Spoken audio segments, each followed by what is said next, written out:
Hi, everybody. Evening. How are you doing? Doing good.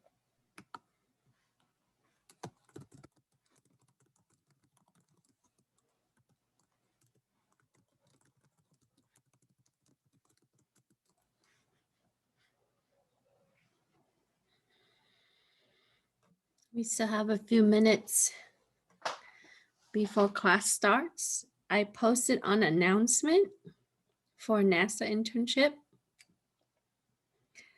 So if you want to, you can check that out. Application is due in about a week or so, a little bit over a week.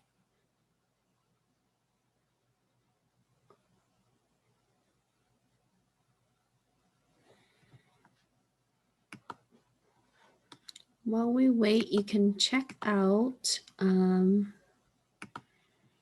the Unit 2. I had to move some stuff over from Unit 1 because we only met for one day.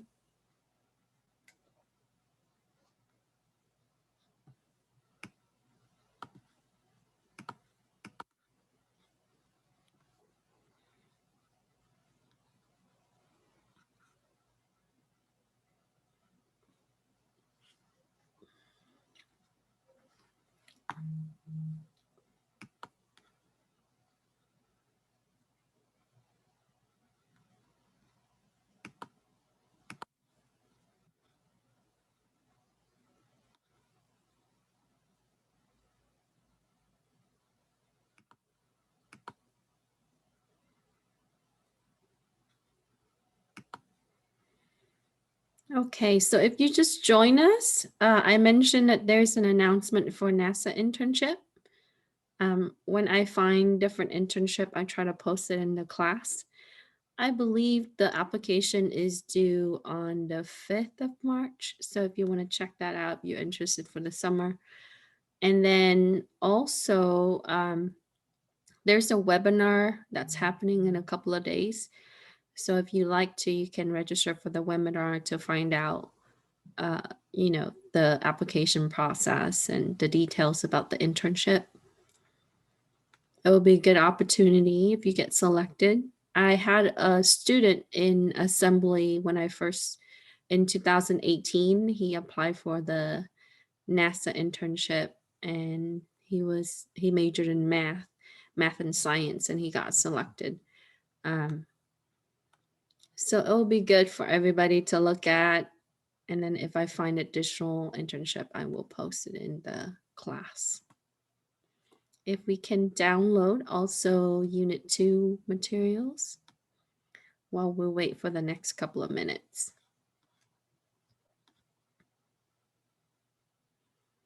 Hi, Jason. Good to see you. I will work on grades for week 1. I know I added some attendance for most of you. I think there were some that were added to the class late, so I will go back and check the grade and then go through the assignments that you submitted.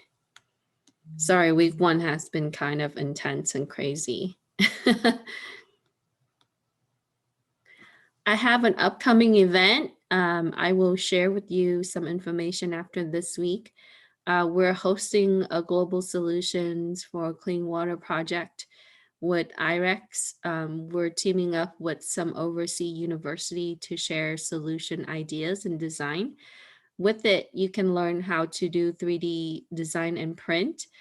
We have access to iMake Innovation Center, aka Makerspace, and they will go through talking about how to use Tinkercad and software to design water filter. And then I will host also part of Arduino programming with C for the to design the sensor to filter water. And our objective for the session is to open conversations on how to design and implement clean water for small community in remote areas all around the world. So the students that are going to be joining us will be from University of Jordan and Iraq. And it's going to be earlier in the morning because we have about 10, 11 hours difference. So I'll share with you some information in the Zoom for that. Um, I'm still waiting for IREX, the organization that organizes, to give me access to their resources. So I'll share with you if you like to join, and it's open to all students. With that, you can actually send your design to 3D print, and you can also pick it up at the iMake Innovation Center. And then they also give you access to Arduino in case you need to have Arduino for the last part. And it's like about 4 to 5 sessions starting in March. And then we're going to host a Pi Day competition around 3/14 through the same center. And so the students are doing some Raspberry Pi design. So if you're interested in that, let me know. Okay, so it's 6:01. Welcome back to CIS7. Today we're going to pick up the half that we didn't finish in week 1, where we're going to talk about 2's complement, hexadecimal, and all that good stuff. So if you attended my CIS11 sessions, for those students that are in that class, this probably is some review. And then we will touch on gates and a little bit more on how to look at the operators with the terms. Okay, so I'm going to go into screen share. There will be time that I'm going to use either the whiteboard or we will write to solve some of the problem. If you can please log on to Canvas and download the notes. Also look at week 1 notes that will be helpful.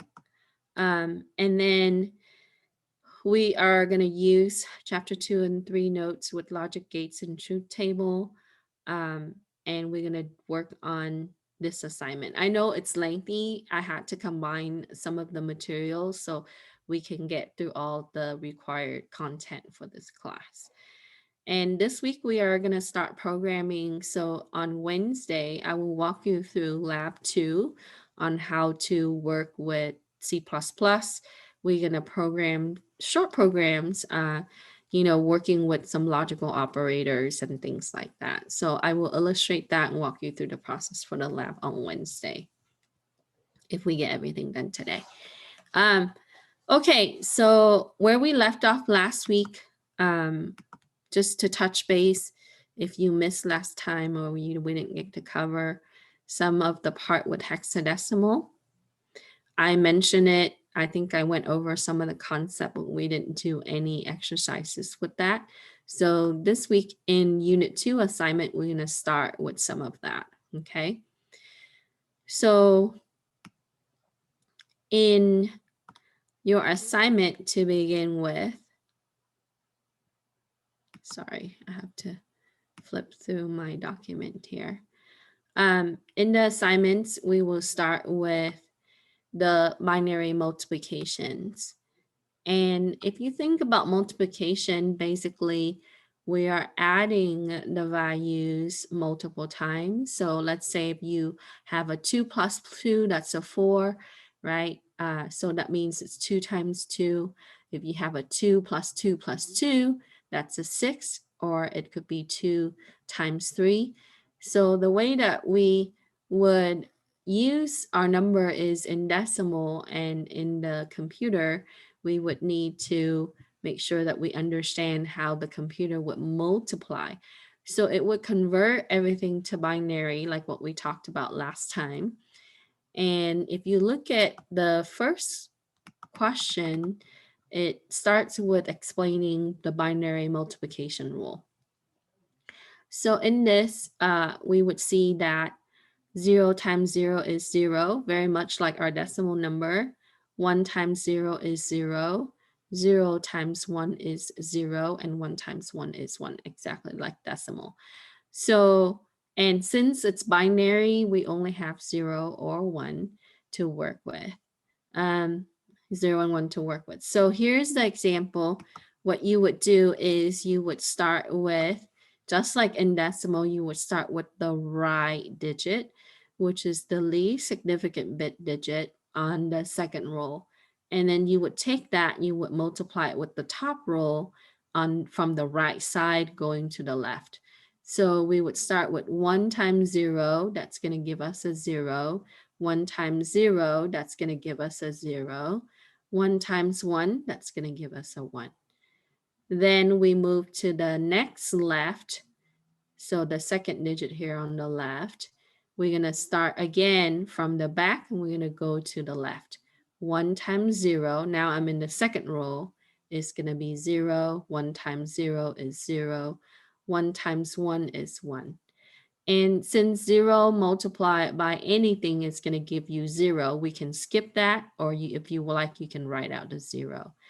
Now, when we operate the addition, just like what we talked about last week, we're going to handle 2 numbers at a time. So when you see this blank here, you're going to treat it as a 0. So when I add it, 0 plus 0 is going to give me a 0. 0 plus 0 add 0 is going to give me a 0. 1 add 0 is going to give me a 1. And 1 add a 0 is going to give me a 1. So when we take 0, 1, 1 multiplied by 1, 0, 0, this is the output. This is the final product for that. So let's try with our exercise here. I got a little drawing tablet. Let me see if I can work with that better compared to what we would see here. So you would start with the most, right? And in this, let me see if I can put this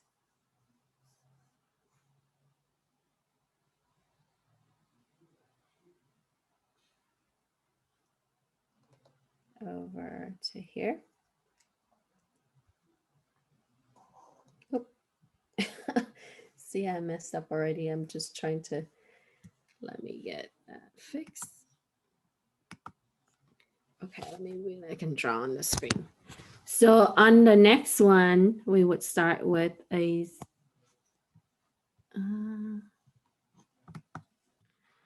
0 here.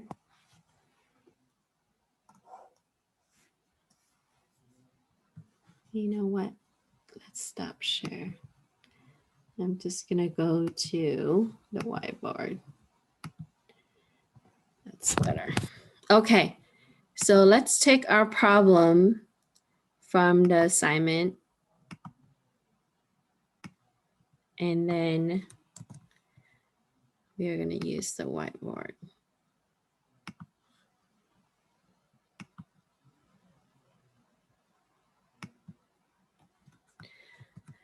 So here is our problem that was given to us.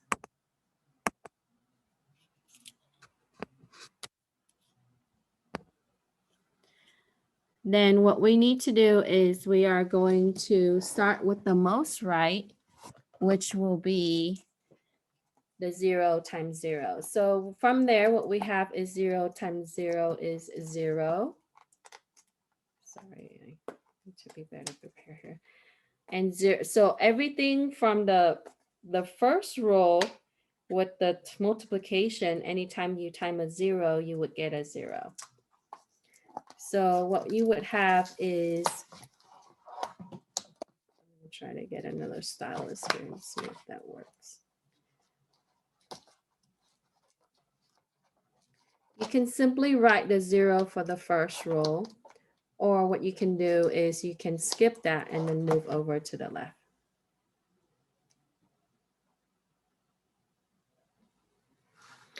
So we would have 0 here, 0, 0, 0, 0, 0, 0. Then next, what we're going to do is we're going to start with the 1 over here. Okay. So 1 times 0 is going to give us a 0. 1 times 1 is 1. 1 times 1 is 1. 1 times 1 is 1. 1 times 1 is 1. 1 times 0 is 0. 1 times 1 is 1. Then next, what we're going to go to is we're going to go to this 0 here. So again, once you move it to the left, you're gonna shift everything to the left on the next row. So we would have 0, 0, 0, 0, 0, 0, 0. And then after that, what we will do is we would move over to this 0 over here. So 0, 0, 0, 0, and 0. And then after that 0, we would then move to this 0 over here. And so we would keep on going.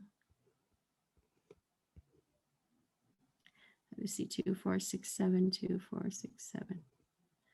I gotta add another 0 over here. Okay. And then now we are gonna be at the one before the last in the second row. So we're at this one now. And then we're gonna go from the right to the left. So 1 times 0 is 0. 1 times 1 is 1. 1 times 1 is 1. 1 times 1 is 1. 1 times 1 is 1. 1 times 0 is 0. And 1 times 1 is 1.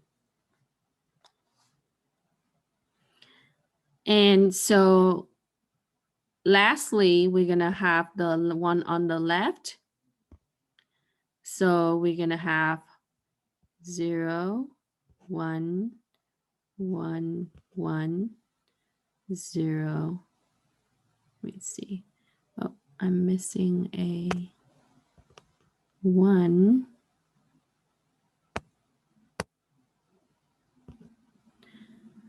And sorry. And then so 1 times so 4, and then the next is the 0, and 1 times 1 is 1. So with that, what we need to do is we need to add all of this up. So anytime that you see blank there, the 0 would just drop down from the back here, because that's just the 0 to where it's blank.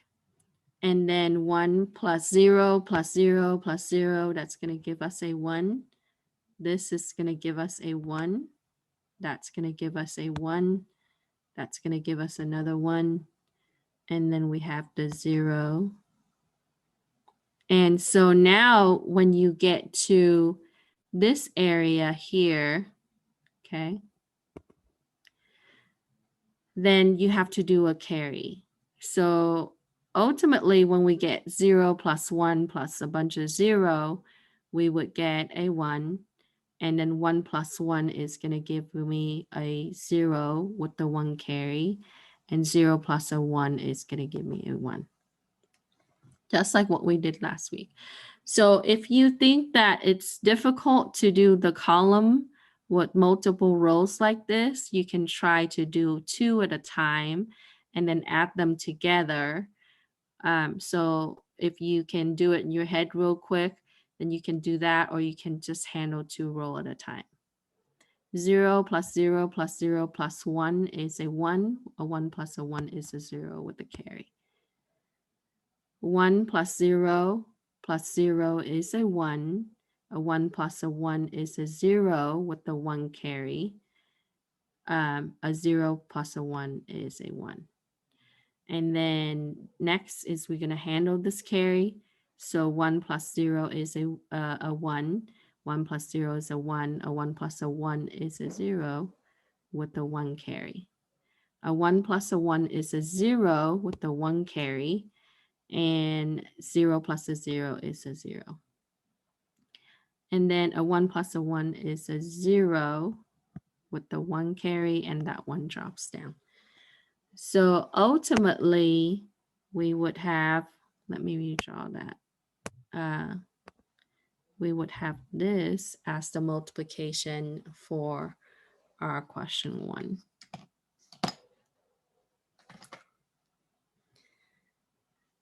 Now in the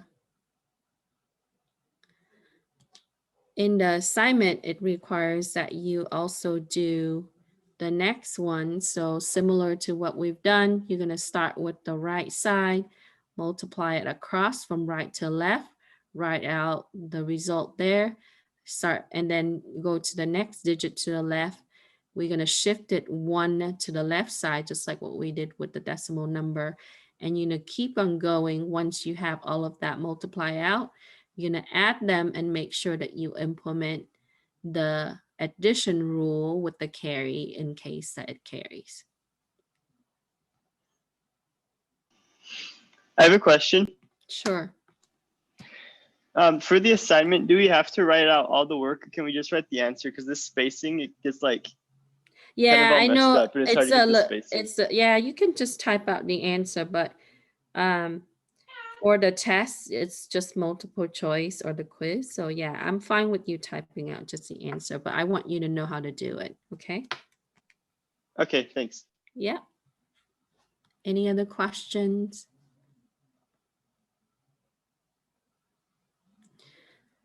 Okay, so with this, what we saw is we learned how to multiply binary, and that was part of the piece that we didn't get to do last time.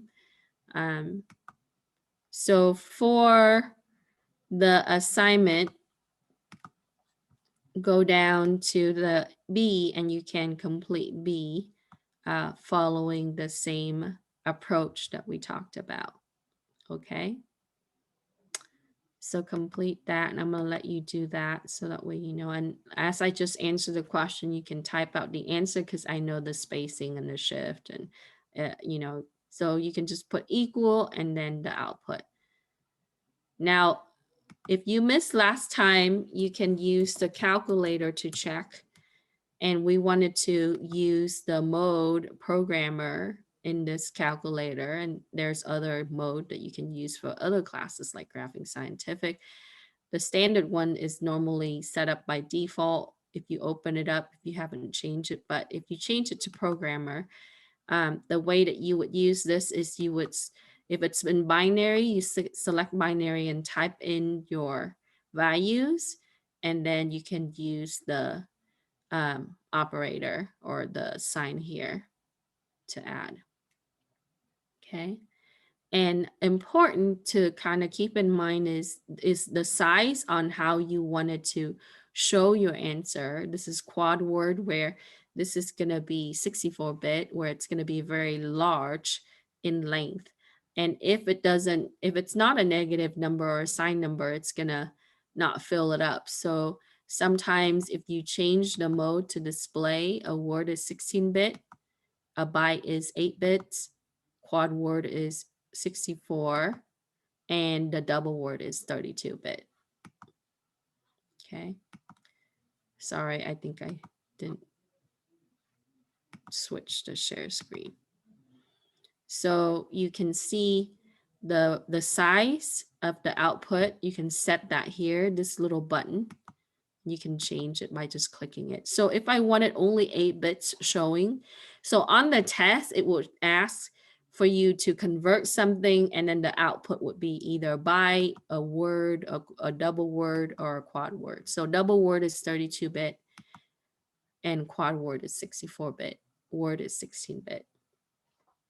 Okay, so knowing how to be able to operate the computer calculator is also, you know, important, so you can check your answer. Okay, and you can change different number by selecting it, like octal, binary, decimal, and hexadecimal. Now, if you're familiar with Python, in Python shell, you can actually use like, you know, 0x to represent hexadecimal, and then a B for binary. So 0B tells it that it needs to convert it to binary. So it has a built-in calculator in Python shell. And a lot, you know, many compilers also have that too. Okay. So let's talk about hexadecimal to decimal value. And if you reference last week's notes, you can go to page 7. Page 7 talks about, in Unit 1 notes, page 6 and 7 talks about how you can convert hexadecimal to decimal.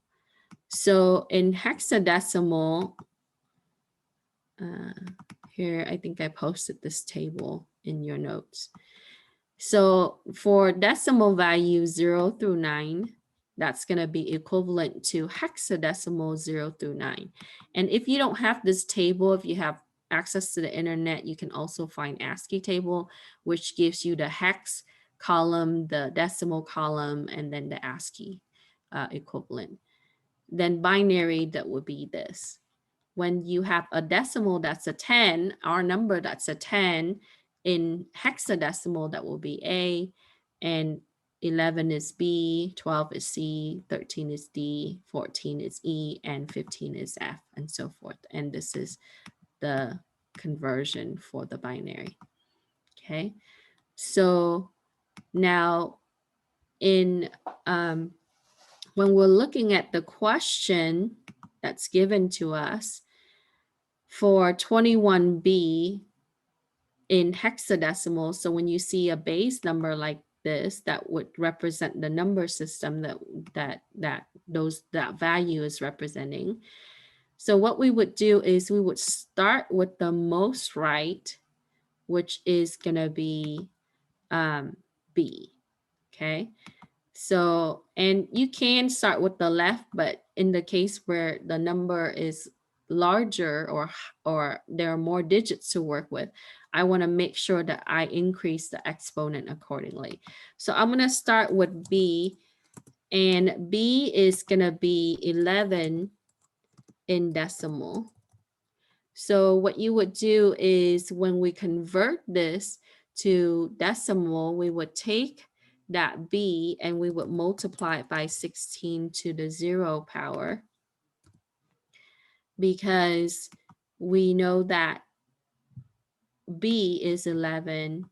So when you multiply by 16 to the 0 power, basically that represents, because it's in the least significant position on the right.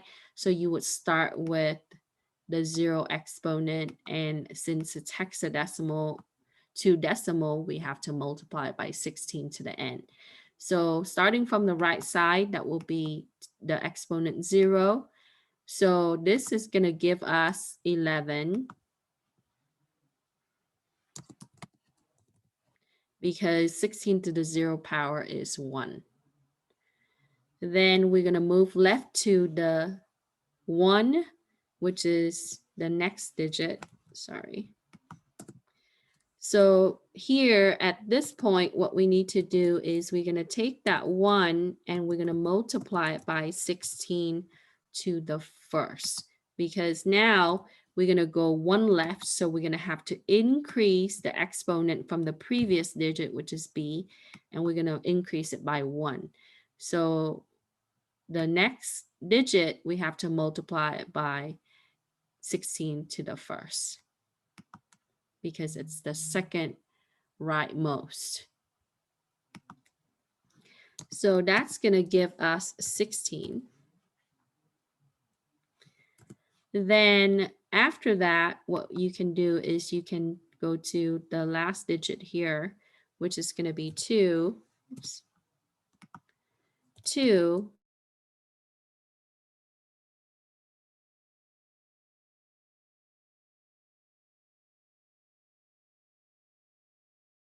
And that would be 2 times 16, 16 to the 0, then 16 to the first, then 16 to the second is for the third digit. So my internet is a little bit unstable, so I might drop off, but I will rejoin in case. So once you multiply it out, you have to add them together. So in this 21, the answer for this, if we write it out, everything is going to be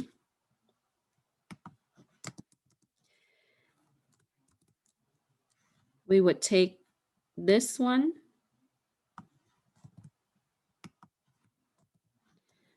and we would add it with the next digit equivalent, which is this part right here.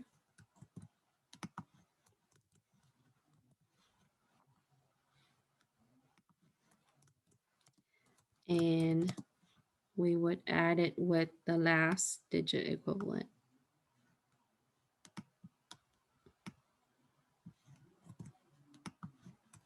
And I put it parentheses so it's easier for you to differentiate. So we start with the most right?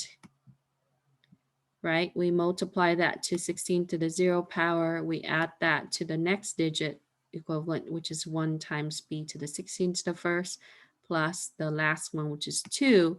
And we would take that 2, multiply it by 16 to the second. And as you can see, when you go from right to left, we're increasing in the exponent.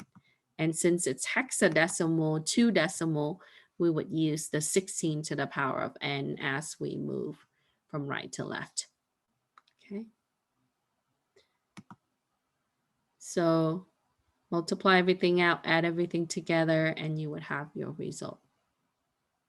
And you can simply use the calculator to check if you wish. So that would be how we solve 2a. Any question on this?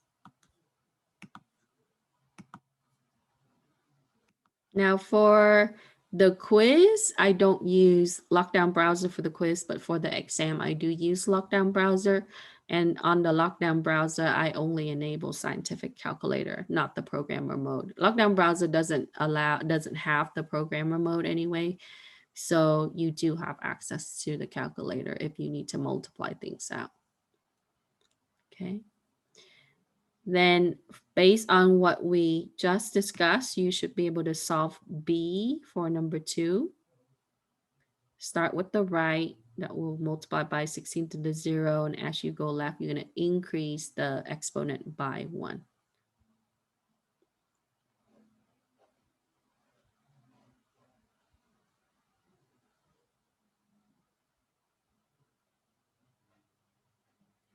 Okay, any So is questions? that the correct answer for A then? Yeah, after you multiply everything out. And you can also check, right?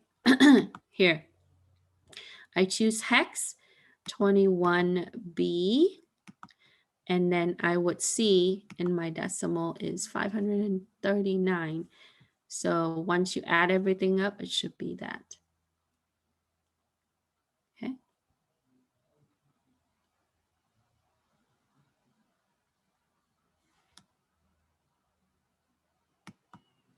That's how you solve for that one. Okay. Now, since I see a chat question.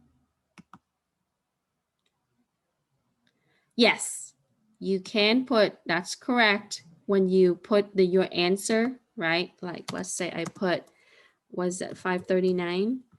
I need, the proper way is to put the subscript. Okay. Now you would see subscript for text or sometime on exam that just indicate that, but yes, I agree. Okay, the proper way is to put the subscript. Now for most of the time when people talk about numbers, right, in our world, in the human world, they refer to decimal values. But because we're looking into how the computer stores these values, then there are different number systems, so the subscript helps us differentiate it. Okay. So when we go from the hexadecimal to decimal, we multiply. When we go in reverse, when we go from decimal to hexadecimal value, we would divide. Okay. So what we would do is we would take this and we would divide it by 16, get a quotient, but we want to note the remainder. Then we would keep going with the quotient, dividing it by 16 until we cannot divide anymore or we will get to 0. Once we have that, then we would take the remainder and we would write it out, and that will be our hex value. So the example, let me see. Did I put the example for you guys here?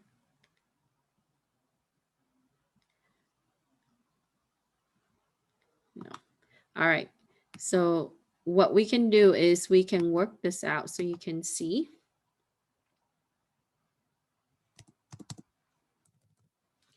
So we would start with 801, and you can do the long division. This works best with the long division. So let me go into sharing the whiteboard again.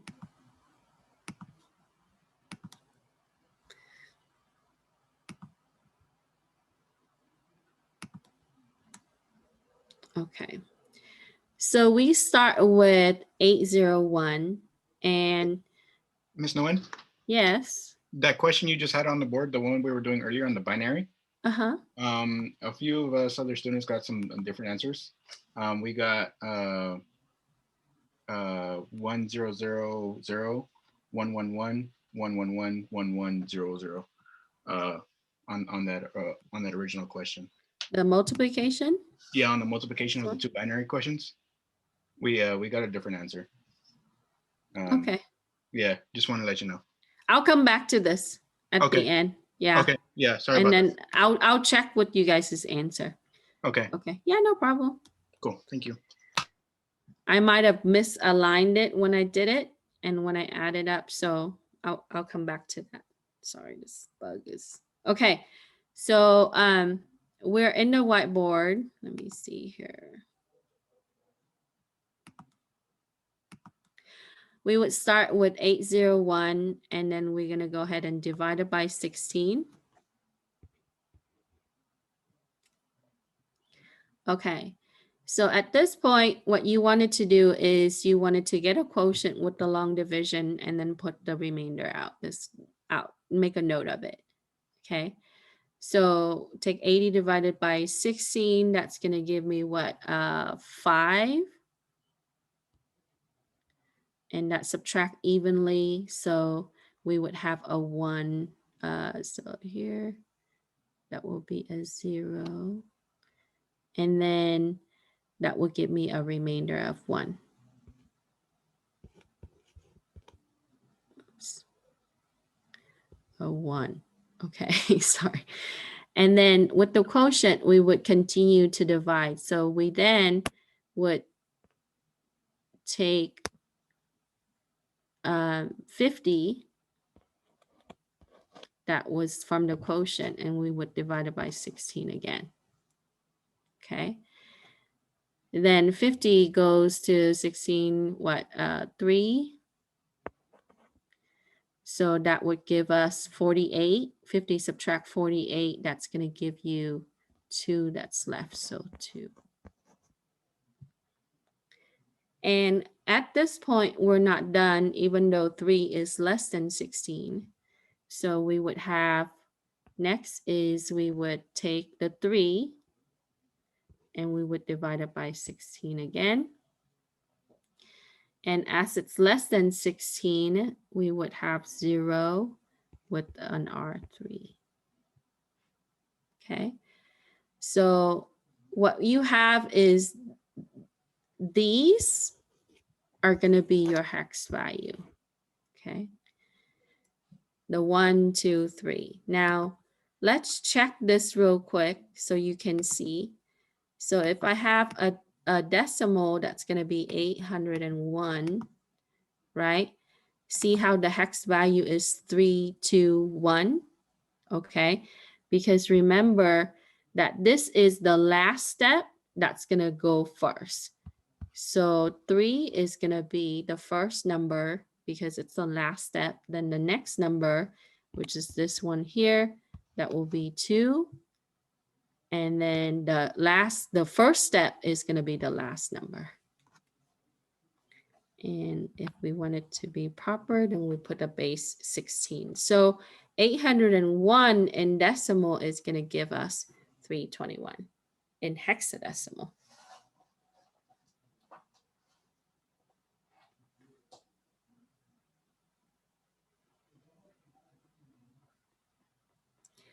So this approach, we're using division. And division allows us to take the quotient and keep dividing by 16, but we have to make note of our remainder because the remainder is going to be our hexadecimal value. And when you're looking at from the programming perspective, this will be how we would use modulus.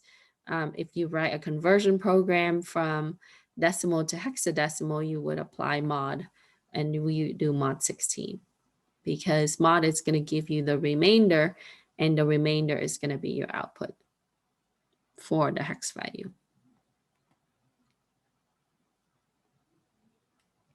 And in this class, we tie the math concept with the programming concept to solve some of the problems.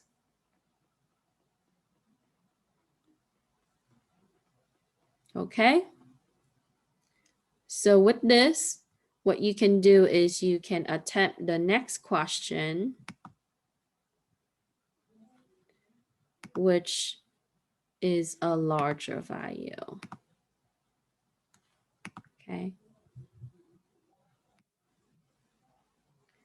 So let me finish typing it out and then. So let's talk about going from hexadecimal to binary. So each of the hexadecimal digit is going to represent 4 bits. So I know that a B is going to be 11 in decimal. Okay.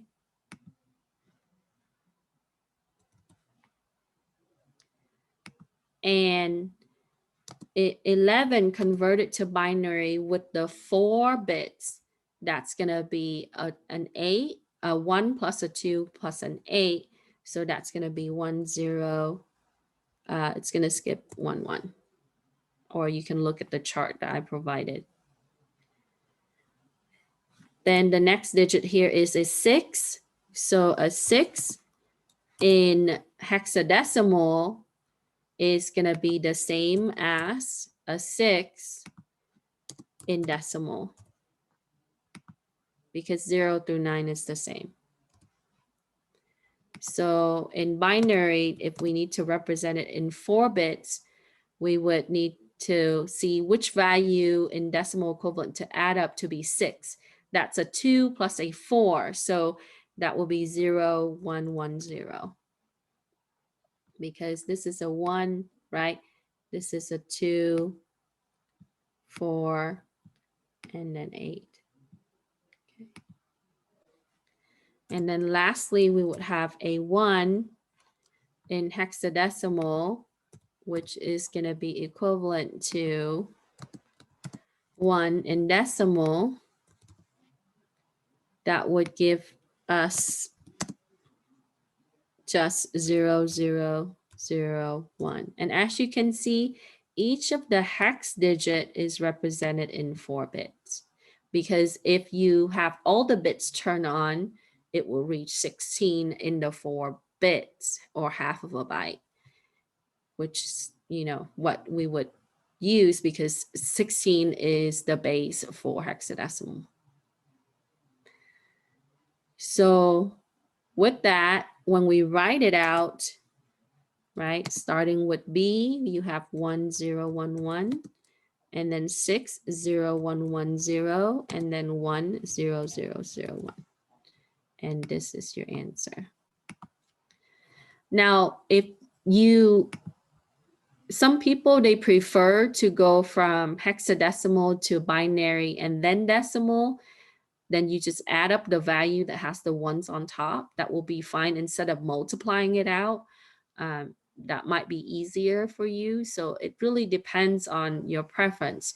This one requires an extra step in that we convert it to binary. And if you wanted to go to decimal, you can go from binary to decimal by doing addition. Okay. And for 5, you would do the same thing. You would take each of the digit, break it down to the 4 bits representation for binary, and then write them together.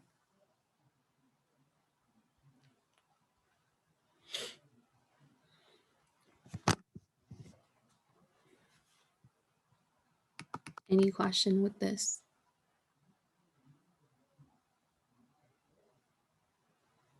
All right. Let's work on octal next. Okay.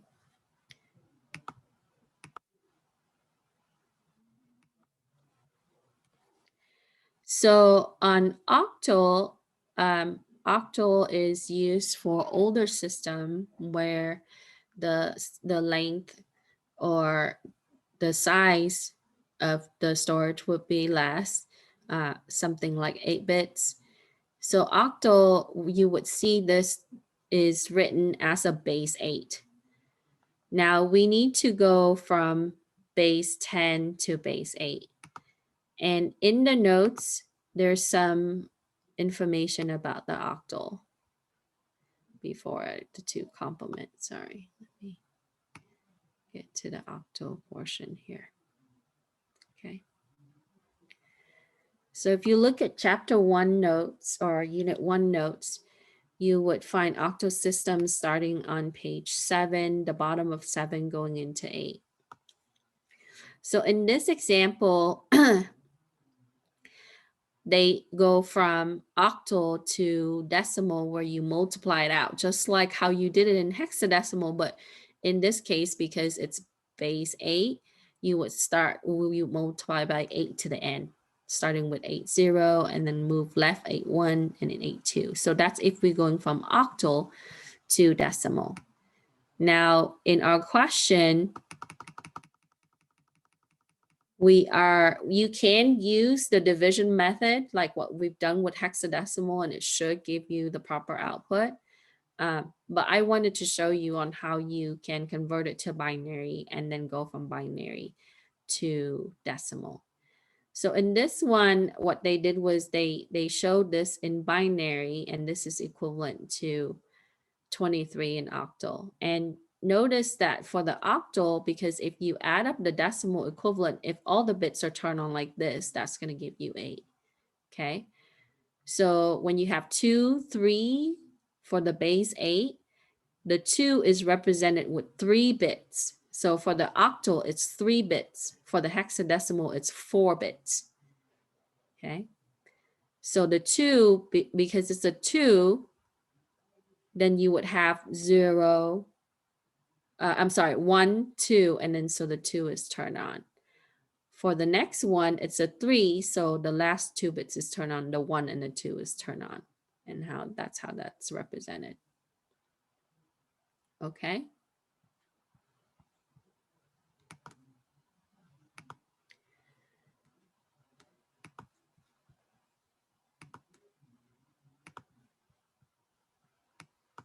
So the approach for the next one, what we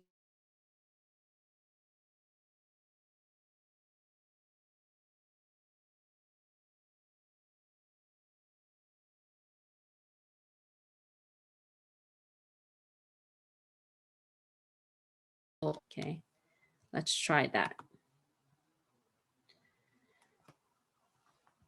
So 124, let me stop share and switch to whiteboard.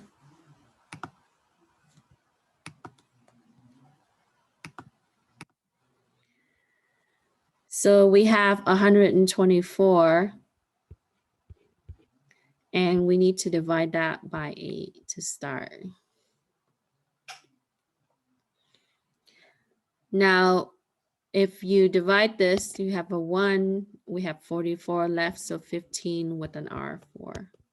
And just like hexadecimal, we want to make sure we note the remainder.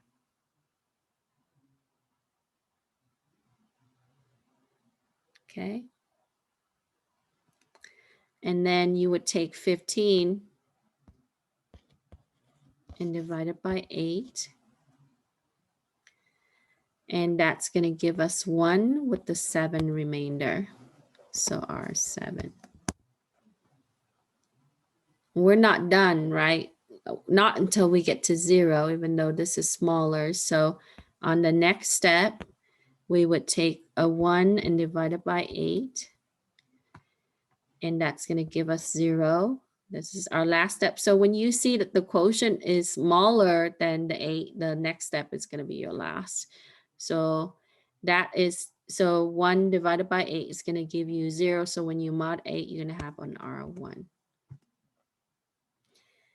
And we can check this. So we started with 124.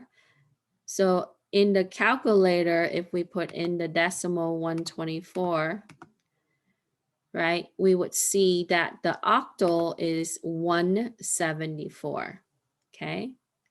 And because this is the last step, so that will be the first number. And then this is the second step, so that's the middle number. And on the first step, that's going to be our last number, and that's a base 8.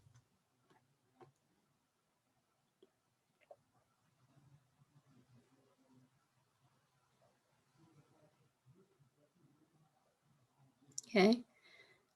So now if you choose to use the binary conversion process, sure, that's fine. Just take 124, convert it to binary, and then divide up the 3 bits. And so you can have your value.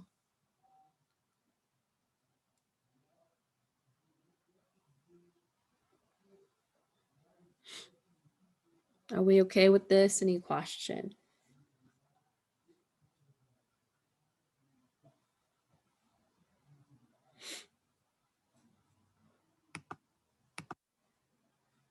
Okay, good. All right. Sorry, I'm crunching, trying to crunch time and trying to get through so you don't have to do a lot of stuff on your own. Now, when you get to C, all you have to do is take each, right? And then take each and then break it down to 3 bits each. Okay, like that, and then like that, and then like that. That's going to give you the octal value. So this one, right, that one, the 101, so that's a 1 plus a 4, that's a 5. And then this is going to be an 8 because all the bits are turned on. And then this is going to be a 3. So 3, 8, 5. Oh, I'm sorry. I'm still, let me stop share on that and then switch back to regular screen.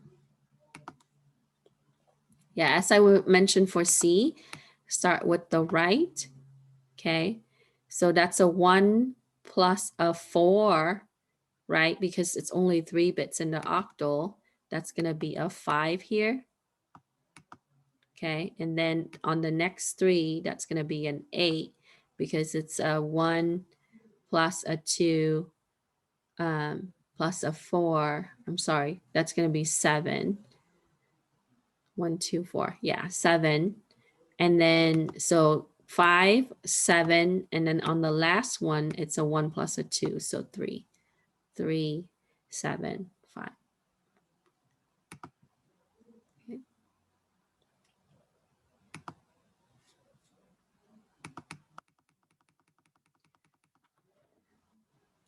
So the octal explanation for binary is also included in the textbook that we're using and also in the notes.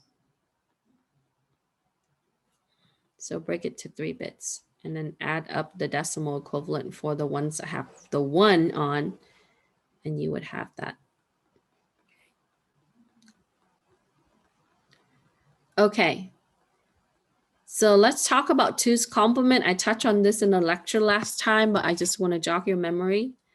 So 2's complement is a way that the system would represent negative, or what it called sign value. All your number, like in decimal, like integers, it would take that and it would convert it to 0 and 1s. And how it needs to show, if we type in a negative decimal number, how it needs to be able to store the sign value using 2's complement. So in the step for the 2's complement, using 2 complement, we would first get everything to the binary representation. That will be the easiest. Then we're gonna not or flip the bits on that. So what do I mean by flipping the bits? If once we convert it to binary, if it has 0, then the 0 becomes a 1 when we not it. So when you apply the not operator, it's a unary operator. What it does is it change. If it's off, then it's going to turn it back on. If it's on, then it's going to turn it off. So you simply not the binary value for the complement 1. So at this level, that will be the 1's complement. We're not done, right? So once you flip the bits, then you're going to add the 1 to get it to be the 2 complement.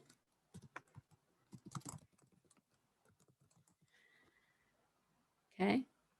So let's work on the next exercise. So I'll do this one with you. So when we're looking at 89, let's switch to whiteboard. We're going to have to make do with Zoom, okay? Thanks for your patience, but sometimes I'm still trying to coordinate all the things that are happening. Okay, so we have 189 in our question. It's 189. Oh, I'm sorry, 89. So we would have 89 to start. And it's a base 10. We need to convert it to the binary. So if you look at the scale, you can use the table that I provided before. So 1, 2, 4, 8, 16, 32, 64, and we can stop there. So when we take 89 and we go down, we subtract, right? So 89 minus 64. That would be what? So if we subtract it, we put a 1 on top. So that's going to be 5, 25 left. We're going to skip the 32. And we're going to subtract 16. So 25 minus 16. That's going to give you 9. Okay. We're going to subtract 8. That's going to give you 1. So we're going to skip the 4 and the 2 and the 1 is we're going to subtract. So 1 minus a 1 is going to give us a 0. So at this point now we have the binary equivalence of 89 decimal. Okay, that's the beginning. So if you're given a decimal number, you need to take it to the binary equivalence. Okay. Then after that, what we would do is we would not this.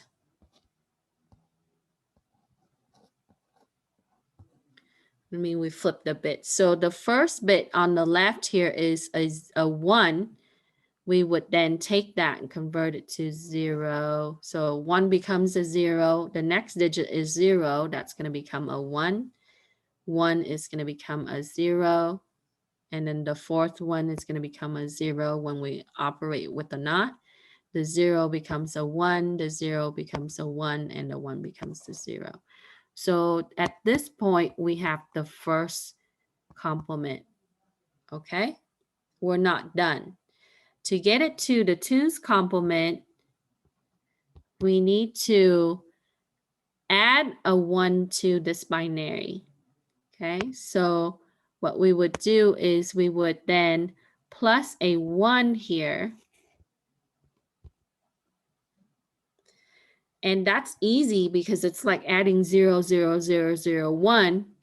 So a 1 plus a 0 is a 1, right? And then we would drop everything down.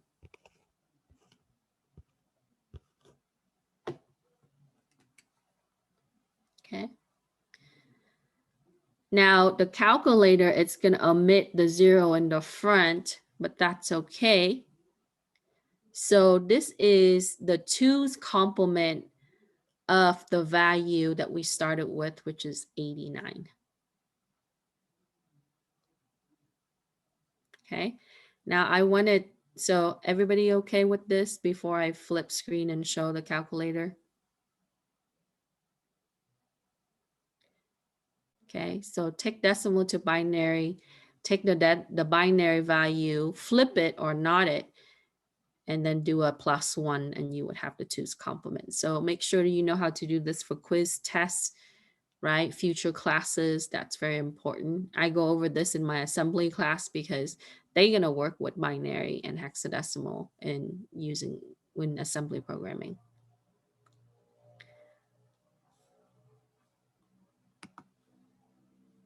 Okay. Now, I didn't mention this, and there was a question that was related to this, and I'm sure I'm going to address it with my class tomorrow in assembly. When you get to the first complement here, right, we're not done because we have to add the 1. And that 1, because we have to bring the value back to where it was, because when we not it, it's actually 1 less. Okay. In the bit value. So this is why they add the 1, is to make it to be equivalent on, if you're looking at decimal number, right? Like what is -89 equivalent to? And so what we started with is to do the conversion with the binary. So when we add we're reviewing 2 complement and the truth table. No, we're going to try to finish some of that today. So I'm getting there, right? So we got to the 2's complement right now. That's what we're doing. Okay. On Wednesday, we are going to program some of the 1's complement and the truth table in C++. So we're going to take the concept that we see in math and we're going to program it. Okay. And that's usually my class for 7, is by the end, you should see everything that would solve in math. You should be able to program. Definitely. Okay. Okay. So this is the 2 complement. So now I'm going to stop share and let's check. For our answer, so how do you check this, right? The calculator doesn't have the 2 complement button. Maybe if you use a special calculator online. So here, let's start with our decimal value, 89, okay? And if you think about the opposite value of this is the -89, okay? And the -89 is this, okay? So now on the computer, if, let's start again. We're gonna do 89, okay? And this is what 89 is as a binary, okay? That's what we started with, okay? Now, when we flip the bits and add the 1, actually, did I? One second, let me go back. I think I missed one of the bits in the back. I caught an error, sorry.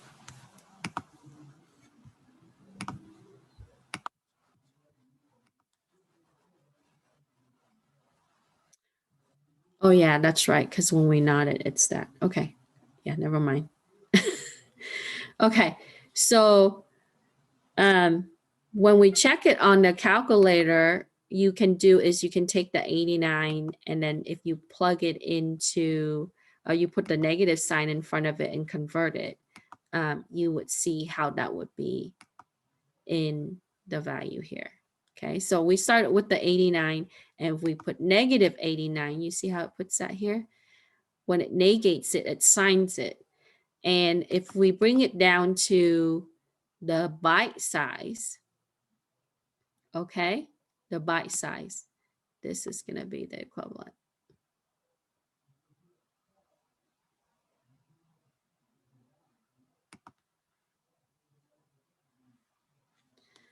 I saw somebody put it in the chat.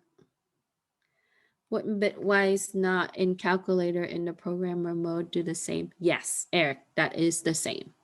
Okay, because the compiler itself is a calculator.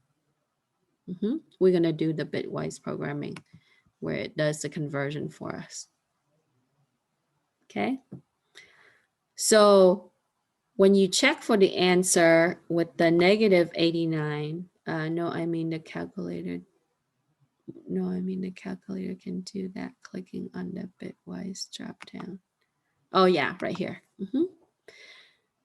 So you can do the not, right, with the ones complement, but you would have to do the add one.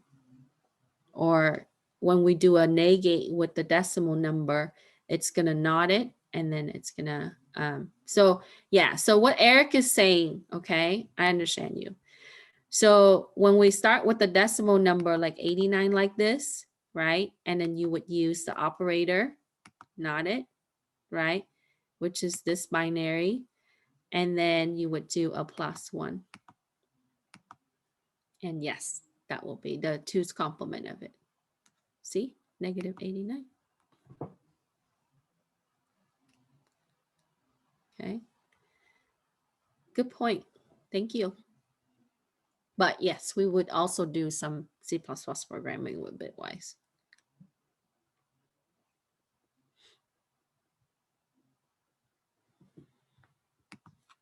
Okay, so for B, same thing, convert it to binary, right? Not it or flip the bits, add the 1, and then you would have the 2 complement.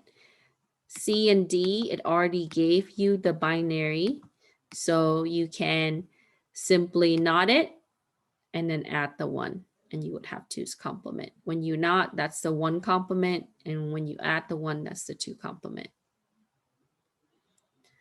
And in my assembly class, we work with the 2 complement for hexadecimal, where you subtract 15 and then negate it at the end.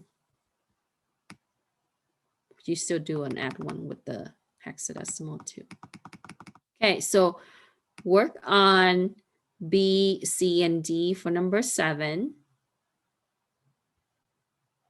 And I think I work out some of the D there for you. When we not it, it's this plus the 1. It's that.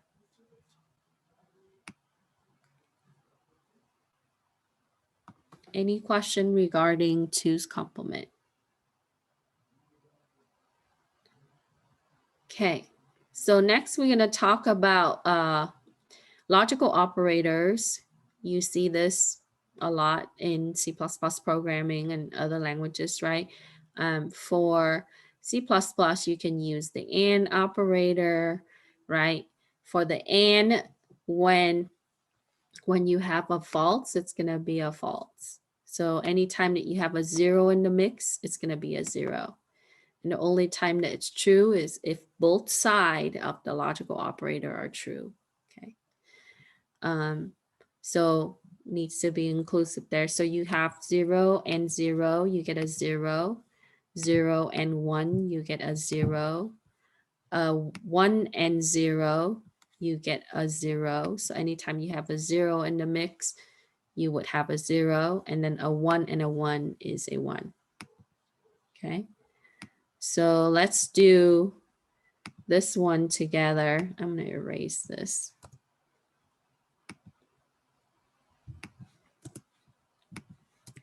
Number 9. So what we have is, oops. Okay, starting with the left, a 1 and a 1 is going to give us a 1. A 0 and a 1 is a 0 because there's a 0 in the mix. A 1 and a 0 is a 0. A 0 and a 1 is a 0 because we have a 0 there on here from here. 0 and a 1 is a 0. A 1 and a 1 is a 1. A 0 and a 0 is a 0. And a 0 and a 1 is a 0. So this will be the output for number 9.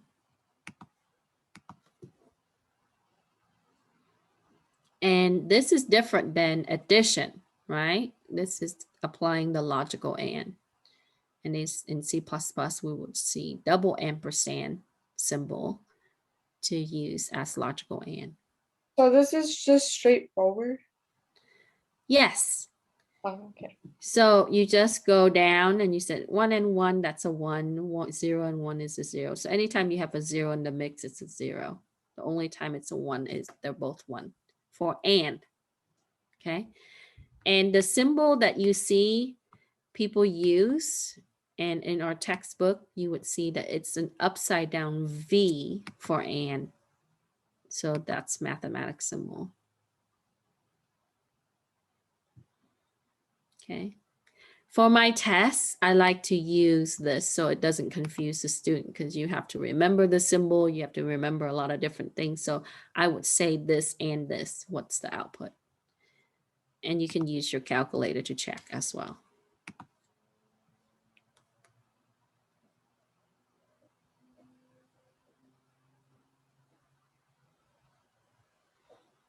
Okay.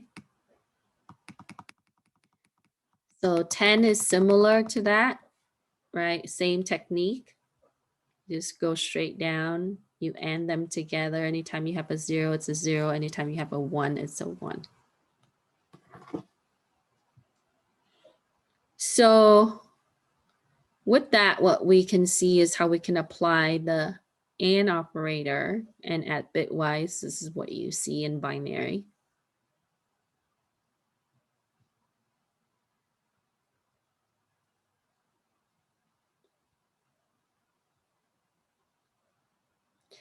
Now, the OR rule is a little different, and you can take a look at the notes, but with the OR, anytime that you have a 1 in the mix, you would get a 1 or an on as the output. So let's look at the rule. 0 or 0 is 0, and the OR uses the V symbol here.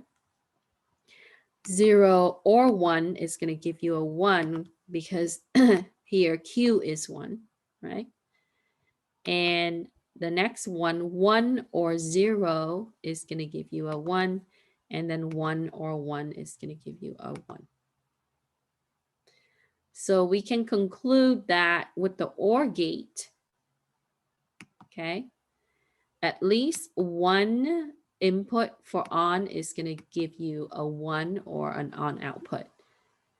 So when you have 2 input and these operator, except for the not, right, they require 2 input. So if I have the first input as 1, I know that I'm going to have the output as 1. Or the second input as 1, I know that I'm going to get a 1 for OR operator.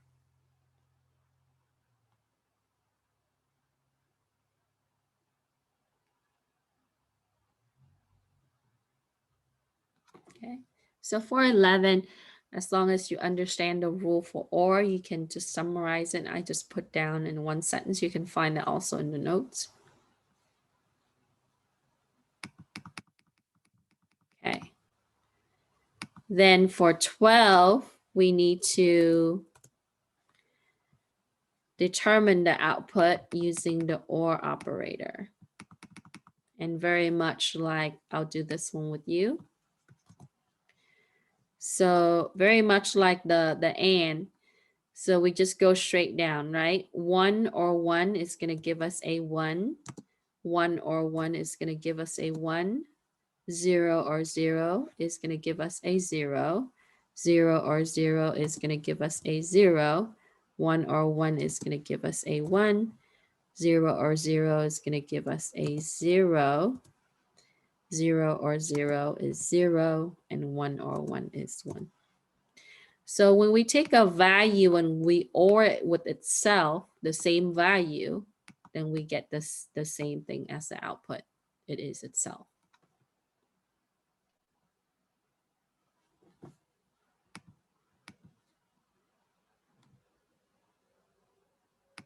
No.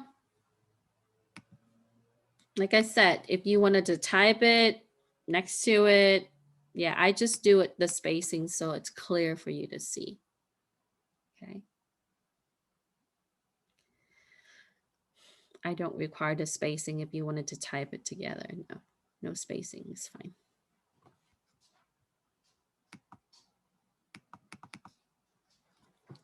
Okay. Any question with the OR operator?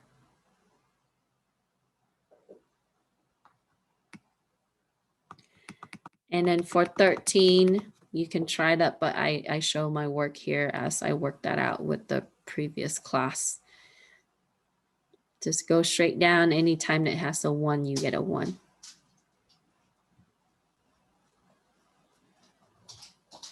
Okay. So for 13, that's what you see. Now for the NOT, we saw some of this already with the 2's complement. The NOT gate with the input and output NOT only require one input, unlike the AND, the OR, right? As far as logical operator or gates, we only require one input for NOT. It's unary. So the output will be the opposite of the input. So that's why when we say flip the bits, we just change it to the opposite. 0 becomes 1 and 1 becomes 0. So simply just put, you know, a couple sentence or a statement describing the NOT operator or the NOT gate. So in chapter 2 and 3, it touches on how to use the logical operator and what gates would be. Okay. And let me finish the NOT and then we tie it back to some of the concept relating to computer. What does it consist of? So for the NOT, you would see it being used with the symbol. It looks like a negative sign with a drop down, right? This is the symbol for that. That would be used for the NOT. And for my test, I would use NOT spell out. Okay. So when it's 0, you only need one input. So when you NOT it, that's going to become 1 and 1 becomes 0. So for number 15, you simply flip the bits when you NOT this. So 1 becomes the 0 becomes the 1 becomes the 0 becomes the 1 becomes the 0 becomes the 0 becomes the 0 the 0 becomes the 1 and the 1 becomes the 0.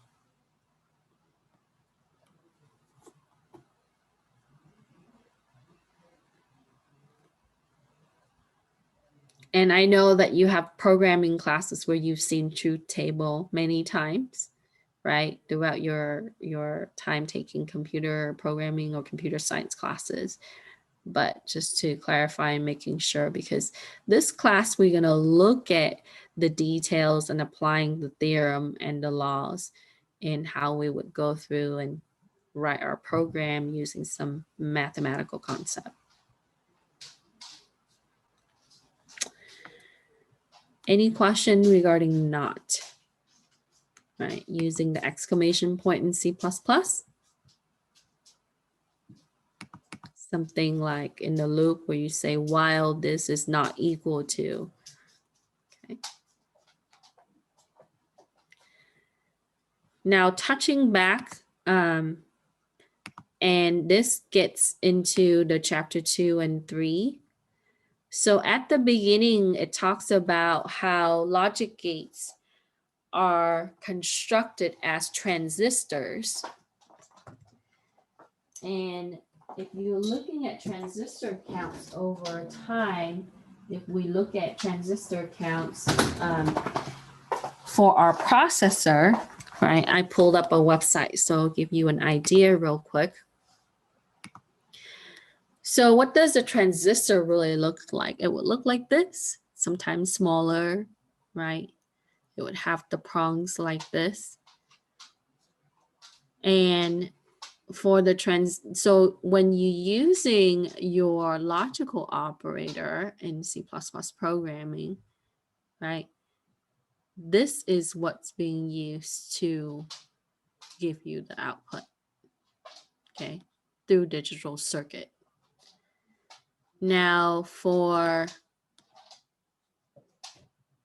we can find the information here.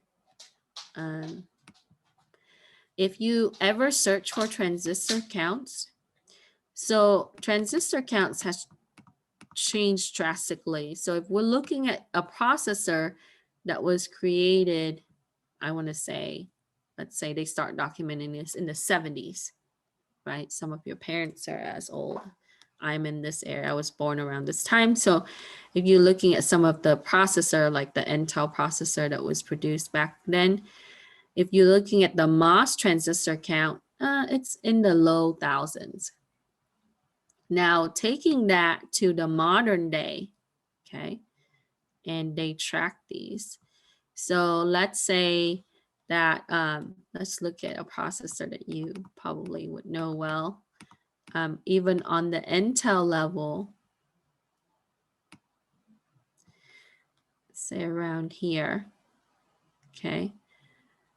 Some of these processor, if you're looking the transistors count, look at how much more that we require for our computing power, okay. You can find some stuff on here, they updated it. So with things like Xbox, Ryzen, it's in the millions. So compared to how we designed a processor and what we use a processor for back then to what it is today, it's drastically different. Okay, let me find it for you. They list so many.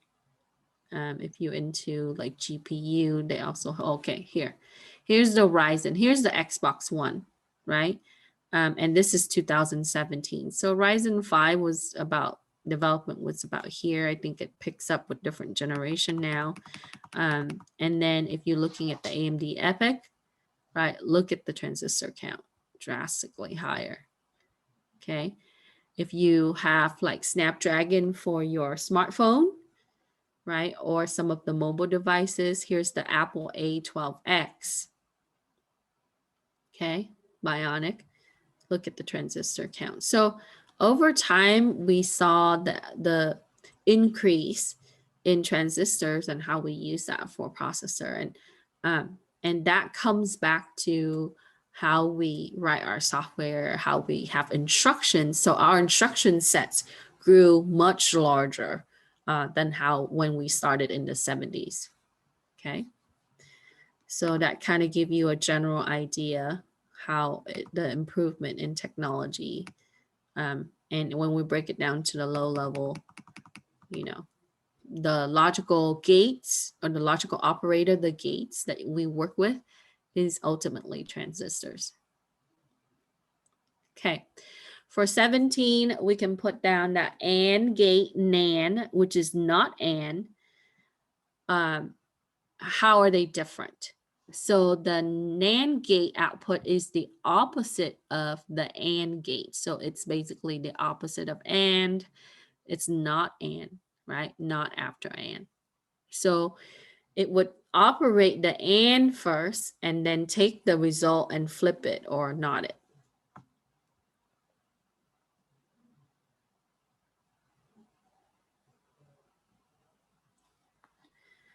And below that, we have a table showing the truth table for not AND.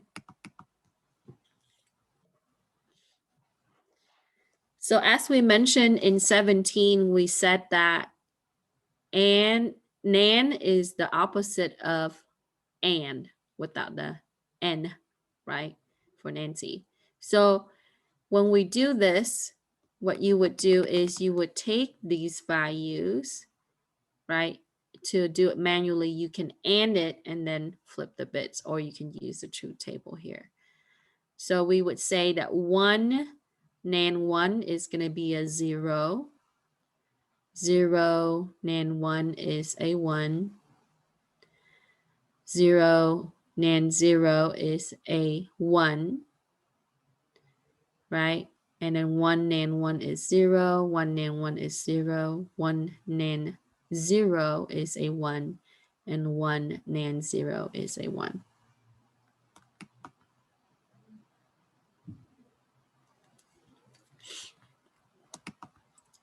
Okay, so that's how we're able, so you can use a truth table here, or if you prefer to do it manually with the steps, is you can and them and then not.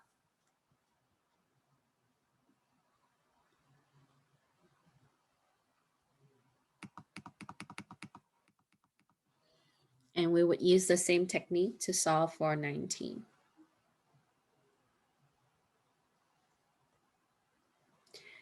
So when it introduces the input with the and, it's going to push in and it has a complete circuit. Where with the or, it's going to open it up, right? Where we would have an open-ended circuit. So that's why at the beginning of chapter 2, when you're looking at the drawing that's there, okay, you would see that it's like this. When it pushes in, you have continuous signal here, right? And then when it opens up. So that's how it's able to connect or disconnect using gates. And that this is what we call when you're using the input, that's going to be switches. So it's either push or on and then off when it's not push. So now for the test, right? What do we need to know? Okay. So knowing that when you have a 1, that's going to be 5 volts. And when you have a 0, that's going to be 0 volts. Then in diagram, you often see that it's represented like this. You have 2 input, an A and a B. And when you see it like this, it's an AND gate. Okay. The way I remember it is the D for AND. Okay. So when it's D shaped like this, and it's going to have 1 output. So it's going to combine these 2 input, and then it's going to have the output. For the OR gate, the OR gate is often drawn like this. So when it looks like an arrow like this, that will be the OR gate. You have 2 input and it's going to have 1 output. Okay. And this will be important, especially when you start taking digital circuit classes. Okay. For electronic and computer engineering, you have to take digital.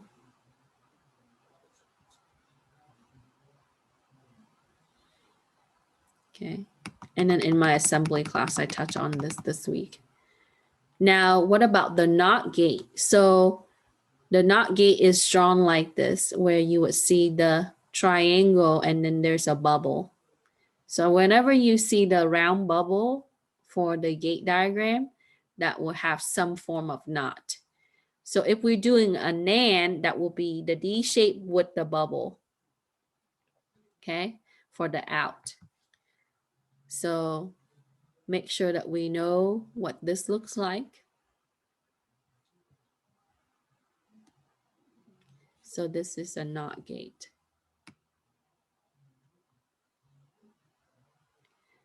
And then, like I said, for the NAND, so simply we AND it and then we NOT it. Okay.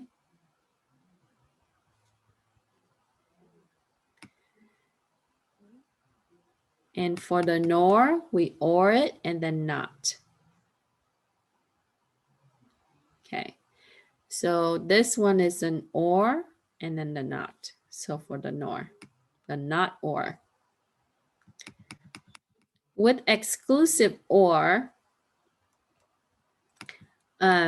exclusive OR is applied in carry. So earlier we learned addition, where we would carry the 1 to the left column. So XOR is used for the carry of the bit. Okay. This particular, so when you implement this, so how does a computer add up when it has to carry? It would have a full adder using the XOR gate. Okay.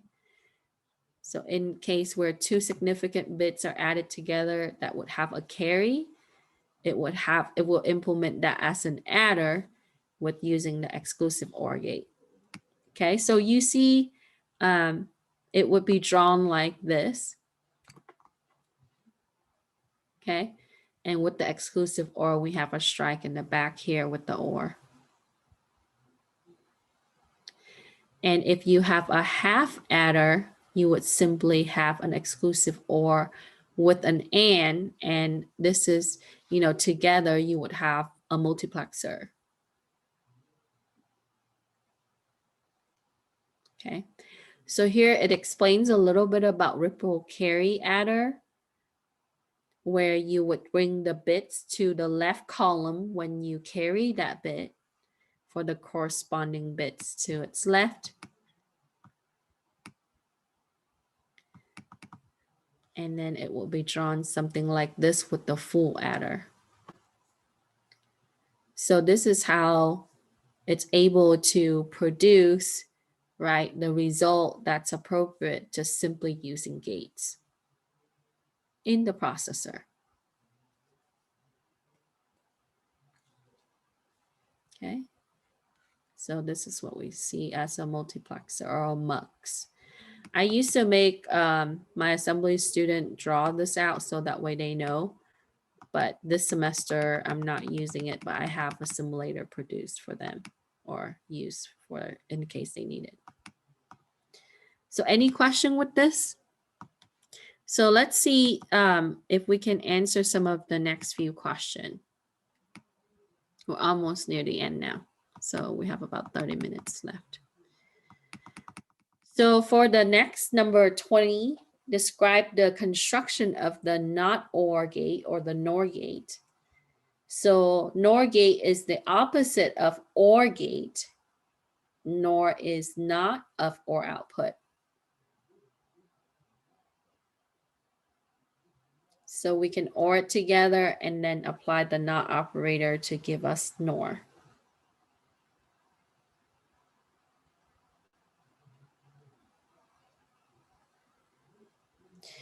So based on the table that's given, we can find the output for 21. So when we do a 1 NOR 0, we get a 0, right? Because it's the opposite of OR.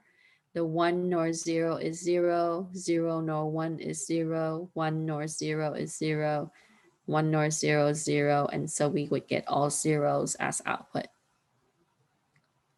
for 21.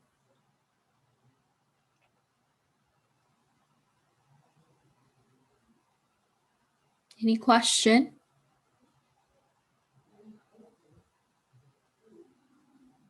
All right. So make sure we know how to find the output for these. Okay, and you can try number 22.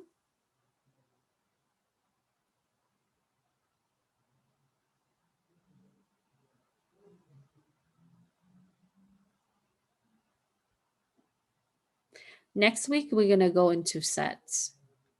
Okay. Sets of numbers. So, and then we can talk about set STL in C++.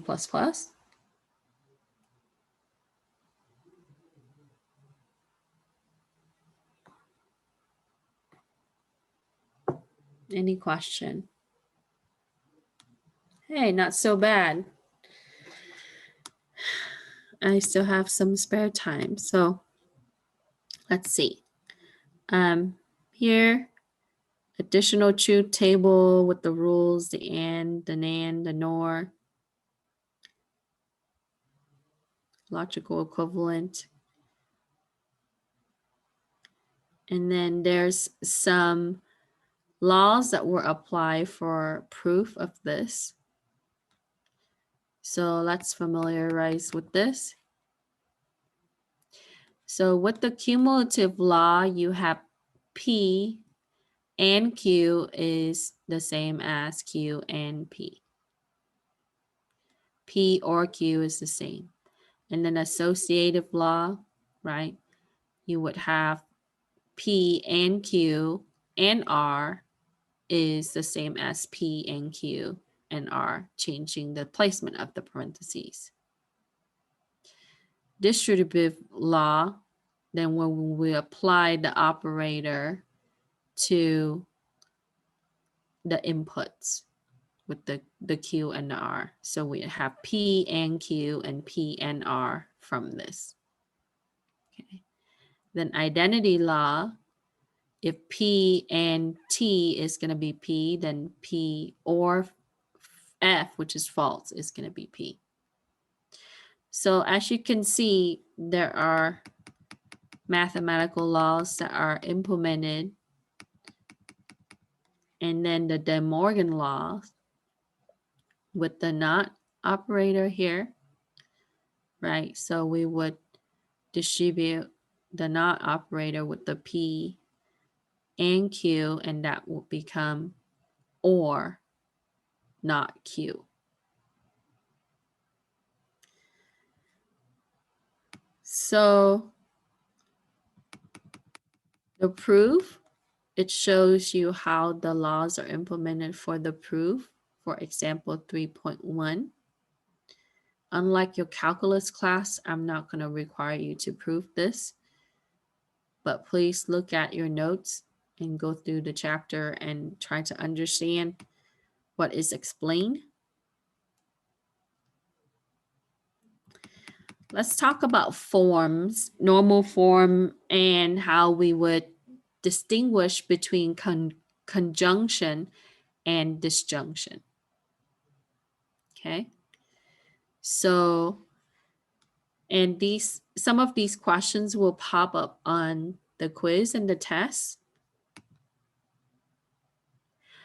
We will cover some of the proof later on, but we would do more on with the recursion and things like that. So I don't require proof so much in this class, but I wanted for you to understand the basic concepts. But yes, when we get into, looking at the base case and all of that, so that's more closer to like maybe week 10-ish.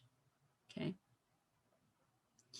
But your book does a good job with explaining and showing proof for each of the chapter that is covered. Okay. Any other questions? So for the Boolean formula for the conjunctive normal form known as CNF, it would use the AND clause, where each clause is disjunction of variables. And this might sound confusing, but the way that we write this is we would say that the terms inside the term, we're going to OR it. Okay. And we would AND it with another term like this. Okay. So you would see A or B and C or D, or in some cases you would say A or B and not C or D. So anytime that you have the or in the term, okay, inside the term itself, and to combine the two terms together, we would AND it, and that will be conjunctive. Okay. So for CNF, you would see the formula and the clauses would be like this, using the appropriate symbol.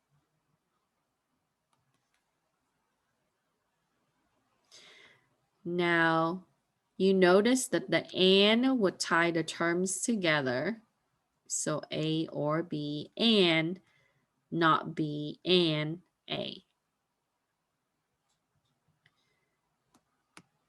Now, when it becomes DNF or disjunctive, is when we're using the opposite.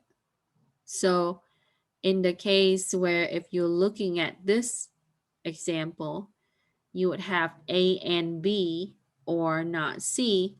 So this is a disjunctive in one clause, A and B. So inside the term, if it's and like this, that will be disjunctive, and it's or on the outside. Okay, and that's the easiest way that I can break that down. And using the symbol can be confusing, right? So I try to include this to show you how that would be with double negation, with the Morgan law, with distributive law. So how do we define this? Okay. To answer the next question, I want you to be clear. So that's why I put down the question for 23. Identify the basic operators that represent conjunction, disjunction, and negation. So in conjunction normal form, or CNF, you use the AND operator to connect the terms. The OR operator is used within the term. Talking about the term inside the parentheses, right? In the disjunctive normal form, you use the OR operator to connect the terms. And the AND operator is used within the term. So inside the parenthesis, if you see the AND, that will be disjunction. If you see the OR inside a parenthesis, that will be the CNF.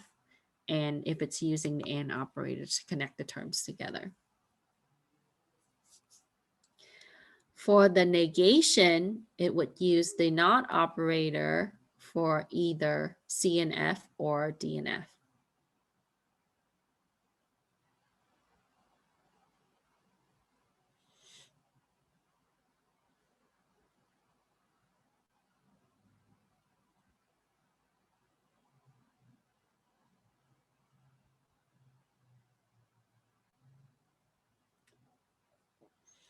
Any question with this?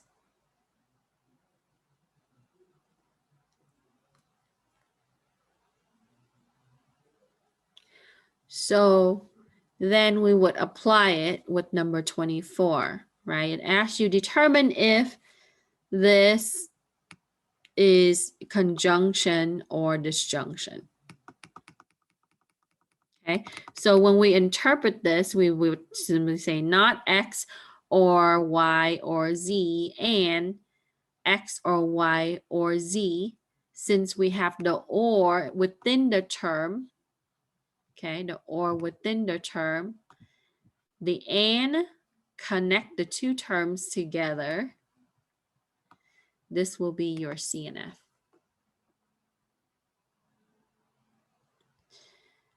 And the explanation for that is that we're using the OR operator within the term, and the AND operator is used to connect the terms.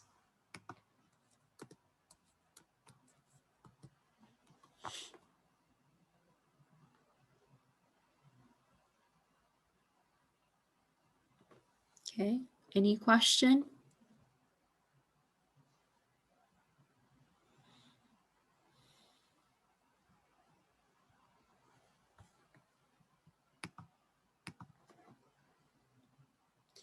If the not is outside the term, yes.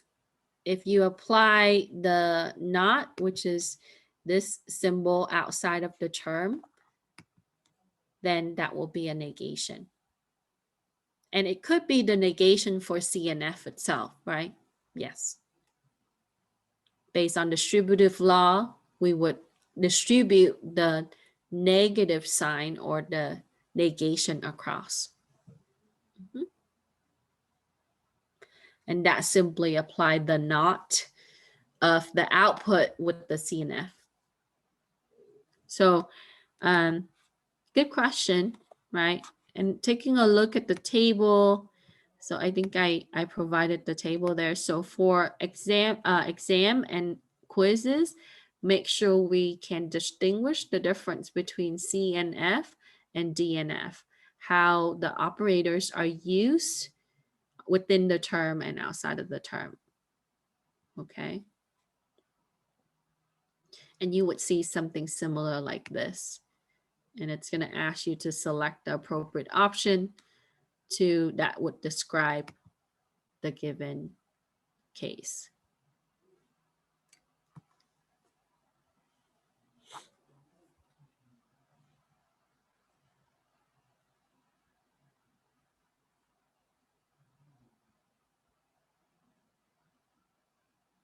How are we doing?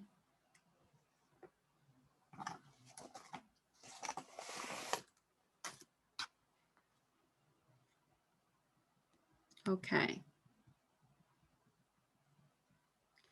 And then the last few, I see a chat. Okay, good. On the next one for 25, it tells you that we have a not P, right? And then we have and not Q or R, right? And then we have or P or not Q. Is it a CNF? Explain, right? It's neither. So it's not it's not a CNF or a DNF, because even in the case where you have the or within the term here, but you have the or to connect the terms together along with the and in the front. Okay, so it would not be in any of these forms. The outside mixes the and the or. That's correct. That's the reason. Is that when you have the operator connecting the terms together, they're not uniform. So you can't say that it's one or the other. Okay, so it doesn't fall into either the DNF or CNF. So none of the above, right? And the same thing with 26. It asks you to determine P and Q and R, or not P and Q and R, and not R. Okay, so this is close to a DNF, right? Because we have the and within the terms here and the or on the outside, but we also have the negate across the terms here. So the and operator is used within the term, the or operator to use to connect the term, or operator is used to connect the negate term. So it's close to the DNF, but not quite. Okay, little tricky.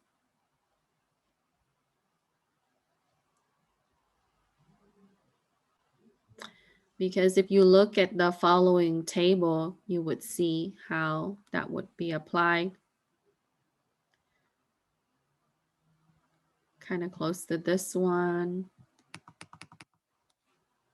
The second one right here. Okay.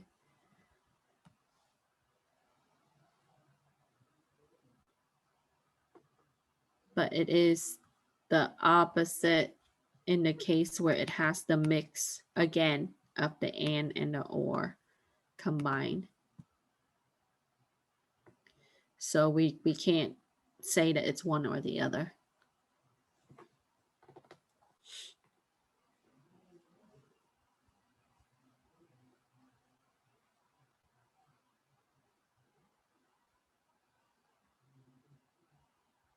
Okay. Any question with 25 or 26?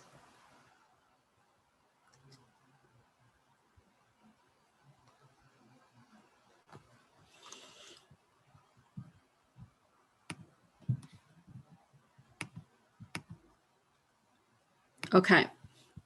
Thank you for letting me know. That would be the end of your assignment. And I told you that I would come back to the beginning for those of you who have questions. So for this week, right, we touched on the second part, which is gates and operators, logical operators, using truth table, bitwise. You can look at your lab. I had already posted it and released it. So if you want to, but I will walk you through the lab process as some of you need some help with, the programming part. If you didn't catch what I mentioned last week because you weren't there or you joined the class late, I don't have any preference as what IDE you would use. Some faculty would require you to use certain platform or whatnot. right? What I use, I will tell you what I use. If you wanted to use it, you can. The cool thing with it is that it uses the cloud, so I can store all my programs on there. And I can share it. I can work in groups with it. There's actually a classroom environment with this, and I've used it for cybercamp before. But this is REPL.it. If you're not familiar with it, it is an online compiler. There are other online compiler. And you can choose the language that you wanted to write. So it supports Java, Python, JavaScript, lots. But I often use it for my class. In Python, I write it using an IDE or idle. So, you know, you can organize it, you can share it, you can, and they give you a decent amount of storage. As you can see, right, this is like some of the projects that the student had turned in previously, and I tested them. And then I also have lab exercises that I use. So for this class and for other classes. So for CIS7, you can just create a folder. So it would, and if you log in, it would, you know, it would keep it so that way, in case you need to go back later.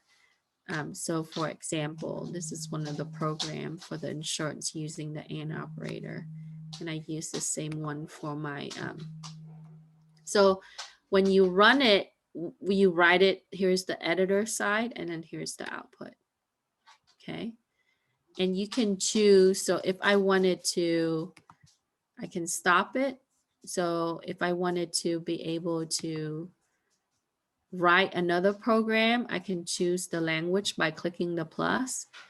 And then I can choose C, I can do Node.js, Python, Java. They have a list of languages that it supports. And so, and this is, you know, and then it will port it through GitHub. So if you have a GitHub, you know, account, you can set up a repo for your stuff. You can share it with people. Okay. And then you can post, you can invite people, etc. And basically it gives you the link so you can copy it. And then on shell level, and then on console level. Now all your files is located on the left. You can download it when you're done. You can, if you have it output to files, it will be located here. Okay. And many of my students, they start using this and they like it. I really don't think that you need 5 steps to really build a C++ program. There are a lot of resources now, modern resources that we can use. But if you're particular to Visual Studio, more power to you. Or if you use a certain IDE of your choice, because that's your preference. At the end of the day, it's your program, right? And, you know, companies, sometimes they don't care what IDE you use, but, you know, ultimately it's your program. Okay, so you can use this or you can use another tool as long as you can produce the program and give me a screenshot of your program. I'm fine with that. Okay. Any question on what we're going to be doing in the future sessions? No questions. Okay, so let's come back to, if you want to stick around and talk about, you know, the first couple problems that we've gone through, that's fine. If you just added the class, I like for you to catch up with the class. So if you take a look at some of the material that we went through last week, we only did one short assignment. So you can use the notes in order to do that. I posted a video on YouTube and also link it to Canvas for you, so you can check it out if you're not sure what to do on how to do the conversion. But you know, it's pretty straightforward. Now, every week from here on out is a different topic. We will come back to some of the topic, and they are all tied together at the end. So the whole point is some of these topics are going to come up in the later topics. You know, so next week we're going to start working with sets, and then after that we're going to go into probability, counting, permutations, and then eventually cryptography. I follow the book in exception for chapter 5. Chapter 5 is going to be toward the end because I wanted for you to understand, you know, most of the mathematical concept before you started getting into writing cryptography program. But we simply do a shift 1, so two-dimensional shift program, so it's really easy. Okay. All right. So type your name into the chat. Have a wonderful night. I'm going to work on the first one. And then if you have questions, you can stick around. And thank you for your attendance today. I'll update it and your grades. Okay, so let's see.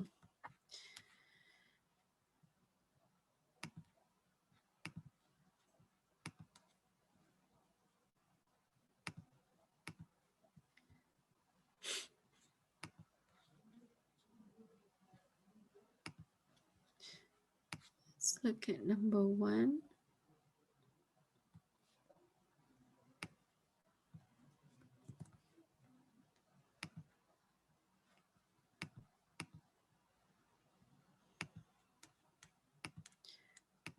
So for number 1, we have this.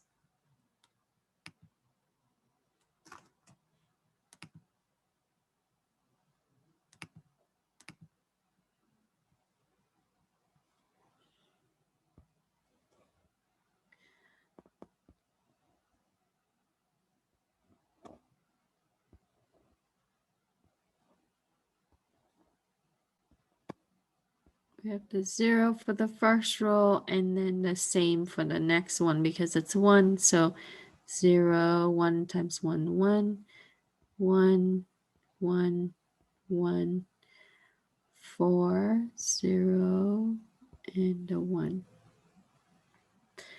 And then we would have the next one, which is going to be 0, 0.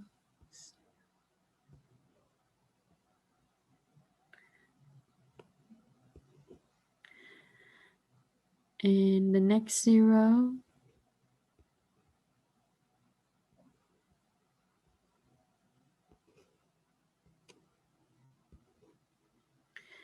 And the next 0.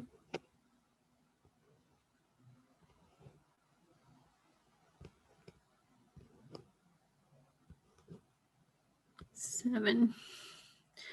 And then the last 2 ones. So 0, 1, 1, 1, 1, 0, 1, 0, 1, 1, 1, 1, 0, 1. So the 2, 0 drop down. The 1, the 1, the 1, 1, 1, 0 plus 1 is here we have 1. That one is 1. That one is 1. 1 plus 1 is a carry. It's a 0. 0 plus 1 is a 1. So 1 plus 0 is a 1. 1 plus 0 is a 1. 1 plus 0 is a 1. 1 plus 1 is a 0 with the carry. 0 plus 1 is a 1. 1 plus 0 is a 1. 1 plus 0 is a 1. 1 plus 1 is a 1.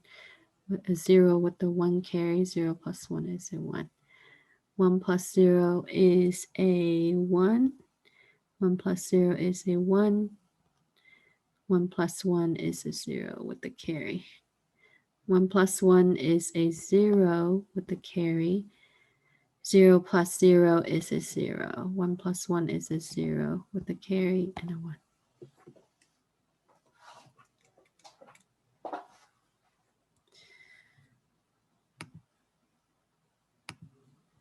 Okay, I'm going to check this just in case because there's so many lines I might sometimes. Okay, sorry. I might have missed a column somewhere in the first one, but yep, that's what it's supposed to be. So you can check it with your calculator if you're not sure. But handle 2 number at a time, so we're good. Okay, have a good night, everybody. Did we go over the describe how gates are represented in the CPU, which comprises of transistors? Yeah, transistors. Oh, So sisters. yeah, so they are transistors, and I show you the 3-prong thing that looks like, that's the transistor. They're different sizes, but yes, that will be. So your gates are just transistors ultimately inside the processor. And they might be a lot smaller to compare to some of the picture, but you can say that, they are transistors in processor. Okay, thank Okay. you. You're welcome. I know we went over the pictures, but I wasn't sure. I was like, Yeah, you're going welcome. over them, but then there's So, the thing. yeah, if you look at the notes, you can simply, I write the questions based on our notes. So, so that way it's easy for you to follow. And if you take a look at the notes from the beginning, it actually show what it talks about gates and things like that. Okay. And I had another question. Did you happen to change the notes sometime during the day today? I added some materials to it. Did it stop allowing you access or something? Oh, no. Okay, because I had printed out this morning and then I noticed that the numbers were a little off. Okay, on my version, there might be some difference because I might have, for my assignments, I might have changed it up for my own version. But so are you talking about the notes or the assignments? I'm talking about the assignment. The Yes, numbers on my right. assignments are like 1 less. Yeah, so it would be, so I might have one more question than you, but I might have omit one of the questions. So let me check. I'll tell you right now, okay? Because I have a student version. I edited for this class. So let me see. I think at the end, 24, 25. Yeah, so that there might be one. Yeah, that's the one I have. It's like 25. It stops at 25. not Yes, yes. 26. So let me see the difference in that right now. So this is your student version. Okay. And then I need to check the instructor one, which I display for you to see. Someone said something in the chat. I think it's about it for number 8. Okay. Oh, okay. Thank you, Eric. Yeah, so it says, for describe the gates are represented in the CPU does not have a number. So one is supposed to be 8, but does not have a number. Thanks. I'll fix that right now. And that could be from, if you were up at 4 or 5 this morning, I was still awake.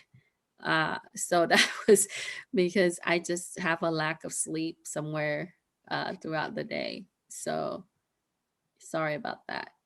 Okay. It's okay. And I will I fix it. actually had printed it out this morning when I got up. Okay. and I was Yeah, like, so it's just missing a number, so it's just off by 1. But yeah, there should be about 26. But if you turn in answering all the questions, then we should be okay. sweet, thanks. Mhm. Any other questions? No other questions? Okay, thank you, you guys. Have a wonderful night. I'll see you on Wednesday for the lab. We'll do programming. Take care, everybody. Good night, Sarah.